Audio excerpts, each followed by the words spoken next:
serpentina po at saka saging po.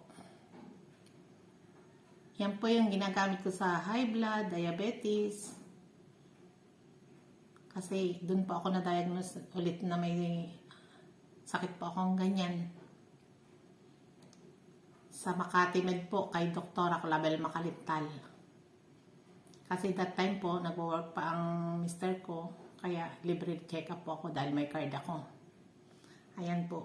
Ayan po yung diagnosis sa akin. Ayan po. Kay Dr. Clavel Macalital. Sa Makati Med. Ayan po. Noong 2014. Ayan. 2014. September 2014. At ayan po yung diagnosis sa akin. Ayan po. Hypertensive at saka type 2 diabetes. Non-insulin. Ito po. Hypertensive at arteriosclerotic cardiovascular disease. Ayan po.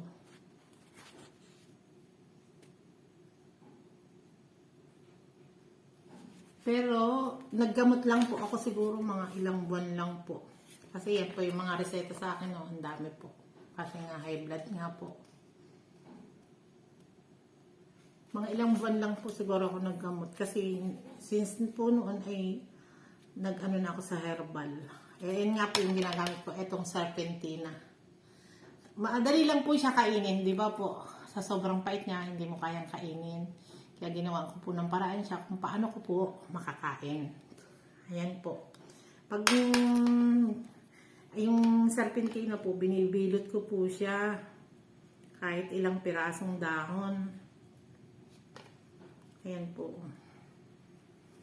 Kahit ako walang kinain o may kinain. Basta naisipan kong kumain ito. Kumakain ako kasi saging naman po yung kasama. Hindi naman yan, bibilitin ko lang po na ganyan. Binibilot ko lang po ganyan. Tapos, pag ninuya ko si saging, di ganyan na po. At 5 piraso po ata to. Pag nabilat mo, kinagat mo si saging.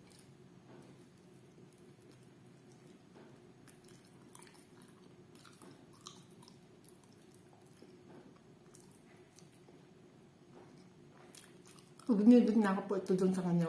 Ninuya akong saging, saka pululol na kayo.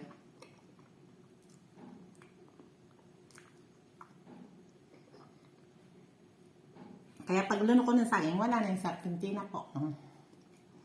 Ganun lang po ang technique. Kasi sa sobra pong pait, kahit lagain mo po siya, hindi mo po kayang inumin.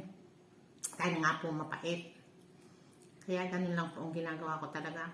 Mula buhat po yan, matutunan ko. Kaya hindi na po ako takot sa serpentina na kumain. Ayan po. Ganyan lang po ang ginagawa ko talaga. Kaya dun sa may mga sakit, gusto mong gumaling, madali lang po. Hindi ka pa bibili. Sarili mo lang tanim. Diyan ko lang po kinuha sa tabi ng bahay namin.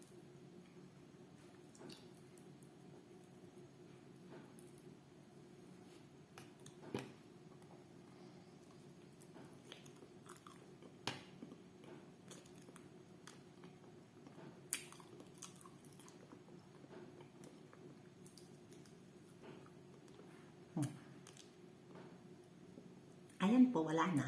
Naluno ko na. Ganun lang po kadali yung serpentina kainin. Importante lang talaga, may tanim ka.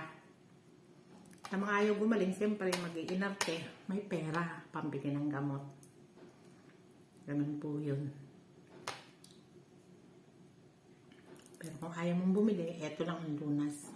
Magtanim ka ng serpentina sa gilid ng bahay mo. Kahit sa paso po, nabubuhay po ito. Ito po, yan po, diagnose din po sa akin yan, Na-diagnose po akong Fatty liver. Ayan po.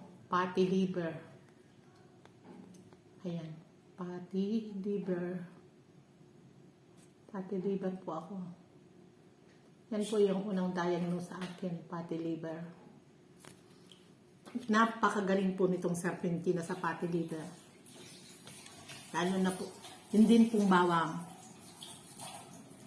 Magaling din po siya kasama po nitong serpentina. Number 1 po yung bawang pag sa fatty liver. Ayan po, ipapakita ko po sa inyo kung paano kinakain yung bawang. Ayan po ha. Kaya ko po sinasabi sa inyo kasi, ano po ako, breast cancer survivor po ako. Ngayon, for 13 years po. Tawa po ng Diyos ay buhay pa po ako.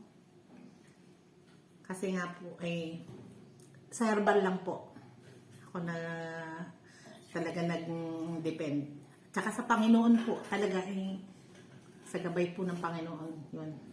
Kung wala pong Panginoon, siyempre po, hindi ko rin po alam. Pero sa Kanya ka lang talaga magtiwala. Ayan po. Yung ano serpentina, kainin po uli natin. Bali na kailan dahil na ako. 15.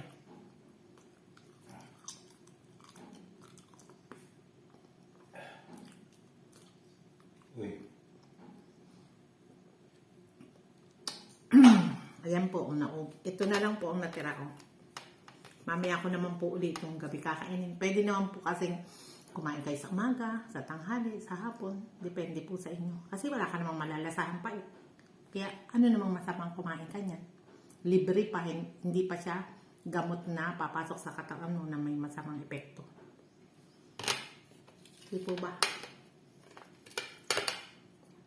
Yan po kasi marami na po kasama to sa diabetes po. Kasi danas po dahil diabetic po ako for sa almost 9 years po. Bakit? Ayos naman ako. Pero nag-dieta rin po ako sa pagkain ng kanin. Hindi po ako kumakain ng kanin. Mga tinapay lang po. Kahit bawal po yung tinapay kasi yun po yung source na meron ako dito. Kaya yun ang kinakain ko. Pero kalimitan ay mga saging. Hindi po ako takot kumain ng saging kahit sabihin pong mataas din po yun sa sugar. Pero at least po hindi ako kumakain ng kanin. Yun lang po. Tapos kung may mga ulam kaming gulay, yun doon lang po ako nagpo-focus ng pagkain. Gulay at saka kahit po mga karne, okay lang din po kainin. Pero more on itlog po ako sa umaga.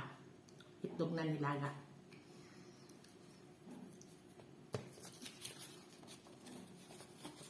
Nasa atin din po siguro yung itatagal ng buhay natin. Positive lang po ang pananaw sa buhay. Ipakita ko po sa inyo yung ano ko. Yung breast ko na tanggal na yung sa kanan ko po. For 13 years na po akong survivor. Ayan po. Ayan. Wala po yung isang breast ko. Sa awa ni Lord po, buhay pa ako hanggang ngayon.